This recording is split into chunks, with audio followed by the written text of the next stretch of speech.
Em 2022, a Audi ofereceu mais de €500 milhão para comprar a McLaren. Zac Brown disse não. Essa decisão explica por que Oscar Piastri perdeu décimos preciosos em Spa sem errar absolutamente nada, e por que Bortoleto está pagando o preço de uma guerra que começou numa reunião em Miami. Inscreve-se no canal e ativa o sino agora, porque essa história conecta pontos que a cobertura convencional não juntou. No terceiro treino livre do GP da Bélgica de 2026, a telemetria da McLaren registrou uma cena bizarra. Oscar Piastri perdeu décimos preciosos em Blanchimont e na reta oposta sem errar absolutamente nada. Pilotagem cravada, chassi nos trilhos, mas o motor cortou a entrega de energia exatamente na hora H. E a raiz dessa humilhação técnica nasceu 4 anos antes, numa reunião em Miami, quando Zac Brown disse não a mais de €500 milhão da Audi. Hoje quem paga a conta dessa recusa é gente como Gabriel Bortoleto. O motor de 2026 divide a entrega de energia em aproximadamente 53% de combustão e 47% elétrica. Foi esse equilíbrio que forçou a McLaren a montar uma área de performance que simplesmente não existia antes dentro da equipe. Segundo o próprio engenheiro Mark Temple, a equipe passou a estudar dado de pista, cruzar isso com engenharia de corrida e rodar simulador e ferramentas offline só para tentar arrancar o máximo de uma peça que não projeta e nem instala sozinha. A história veio à tona pelo motorsport.com. Andrea Stella pegou os dados de Spa e foi direto. A perda no cronômetro veio praticamente toda de desvio na operação da unidade de potência da Mercedes, sem nada a ver com o jeito de Piastri pilotar. E Temple escancarou a ferida ao descrever a McLaren como uma equipe que roda no que ele chama de loop lateral. É como comprar um super esportivo de altíssimo valor e toda vez que precisar mudar o modo de pilotagem ter que pedir aval remoto do fabricante. Se o engenheiro em Woking encontra uma forma de economizar bateria, ele não decide sozinho, depende da Mercedes para aplicar aquilo no programa principal. Na leitura da própria equipe, isso significa entrar em pista com parte do mapa de motor definida fora de casa, enquanto os rivais ajustam o deles até o último minuto antes da classificação. Por que a McLaren aceitou trabalhar com essa limitação? A resposta volta para Miami, em 2022. O grupo Volkswagen ofereceu mais de €500 milhão para comprar a equipe e transformá-la na Audi de fábrica ali mesmo. Brown cravou a linha vermelha. Preferiu continuar como cliente de motor forte a vender o controle do próprio projeto e virar funcionário do imóvel que construiu. A Audi queria controle total, o negócio ruiu. Sem acordo, a Audi comprou 100% da Sauber para lançar o projeto próprio. A McLaren renovou com a Mercedes até 2030. O plano inicial da Audi era ir adquirindo participação aos poucos até 2026, mas os alemães aceleraram tudo. Chassi em envio, motor em Neuburg, um comando só para os 2 endereços, com Binotto assumindo as 2 pontas. Só que essa escolha criou um monstro nos bastidores. Toto Wolff passou a tratar a própria cliente como um concorrente dentro de casa. Ninguém em Woking usa a palavra represália, mas o efeito prático apareceu no calendário de desenvolvimento. A fábrica da Mercedes roda com ferramentas de simulação de unidade de potência desde a pré-temporada. A McLaren, como cliente, ficou na fila de espera para receber as mesmas ferramentas. E essas ferramentas não são detalhe, servem para simular parâmetros de motor antes do fim de semana, testar quanto liberar de energia, como a pilotagem responde a cada mudança de marcha.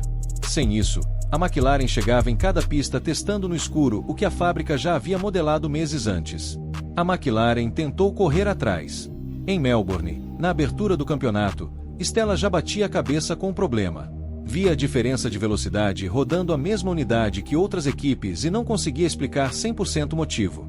Segundo ele, o buraco sempre teve 2 frentes: tirar mais da unidade de potência e ganhar mais aderência nas curvas.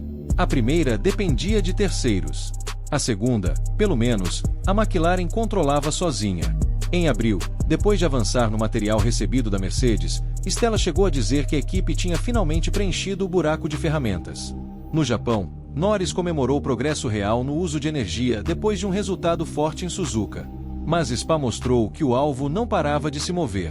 As ferramentas de simulação que Stella achava resolvidas em abril só chegaram de verdade na corrida 10.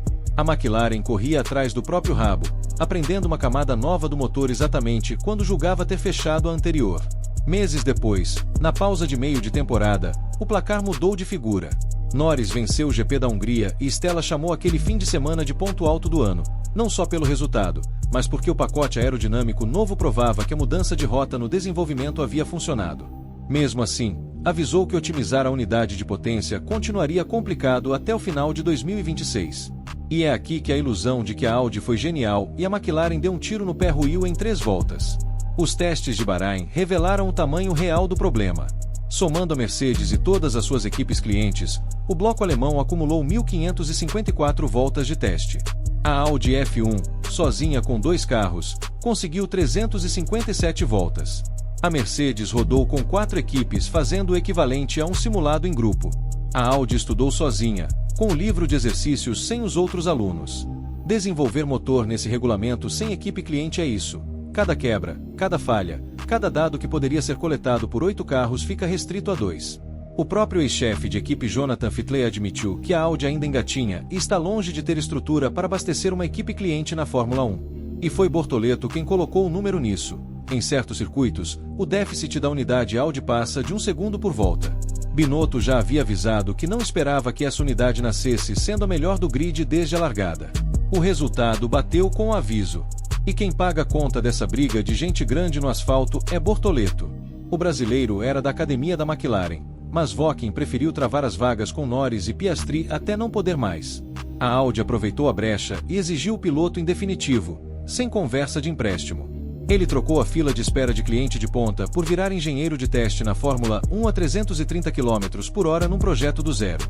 Bortoleto já declarou que o trabalho na Audi é similar a ensinar um bebê a andar, sabendo que vai apanhar nas retas por falta de maturação da unidade de potência. Mesmo assim, disse acreditar que a Audi vai virar uma das melhores fabricantes de motor da Fórmula 1 no futuro. Só não sabe dizer se isso acontece em 2026 ou mais para frente.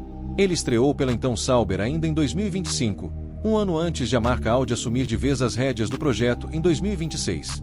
Do outro lado, o fantasma da McLaren só cresce.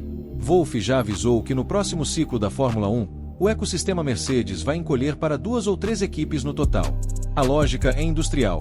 Rodar 4 equipes clientes exige enviar cerca de 16 motores para abertura em Melbourne, contra 4 ou 5 se a Mercedes tivesse apenas o carro próprio.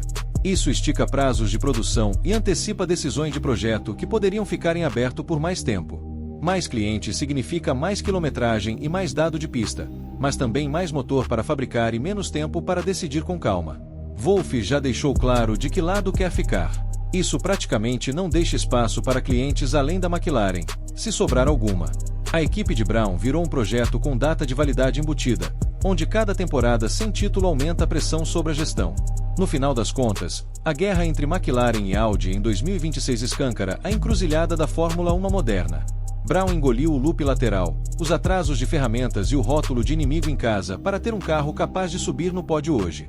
Preferiu ser cliente de motor forte a dono de projeto rastejante. A Audi quis o caminho do orgulho. Aceitou tomar mais de 1 segundo por volta no presente para ser dona do próprio nariz no futuro. Se você tivesse sentado naquela mesa em Miami em 2022, teria pegado os 500 milhões da Audi para mandar no próprio projeto, ou fez certo Brown em continuar como cliente da Mercedes para não perder competitividade imediata? Comenta aqui embaixo.